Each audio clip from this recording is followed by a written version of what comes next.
At first glance, this looks like a classic, mouth-watering loaf of homemade banana bread, the kind that fills a kitchen with the warmest, most comforting aroma. But looking closely at this weathered recipe card reveals a brilliant Depression-era baking secret that modern bakers have completely forgotten about. Welcome back to Handwritten Heritage Recipes. Today, we are opening the archives to preserve an incredibly hearty quick bread from the past and exploring exactly how bakers of the era stretched their ingredients to feed a hungry family. This simple index card is a genuine piece of culinary history. Documenting the ingredients, the author started the base with a 1/4 cup of shortening and a 1/2 cup of sugar, using just 1 egg and a single teaspoon of vanilla to bind it together. The record shows they relied heavily on a 1.5 cups of ripe, mashed bananas for moisture. For the dry mix, the card notes 1.5 cups of flour, 2 teaspoons of baking powder, and a 1/2 teaspoon each of baking soda and salt.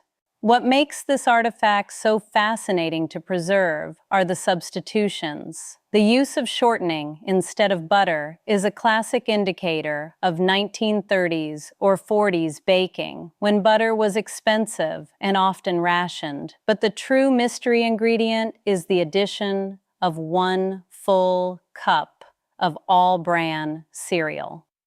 In an era where every penny counted, bran was an inexpensive way to add dense, filling volume to a loaf, transforming a simple sweet treat into a rugged, sustaining meal.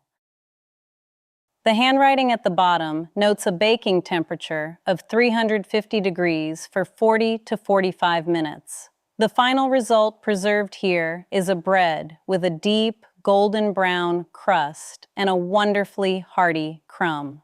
Modern banana breads are often incredibly sweet and cake-like, but this vintage method, with its signature bran texture, provides a natural nuttiness that is not overly sweet.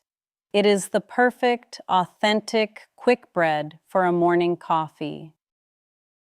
As the original author noted, nuts may be added, but the heritage flavor stands perfectly on its own. There is nothing quite like the smell of authentic heritage baking. By documenting this recipe, we are making sure this culinary history stays alive. If you value preserving the past, please like, share, and subscribe to help our food archives grow. Thank you for joining me, and keep the history cooking.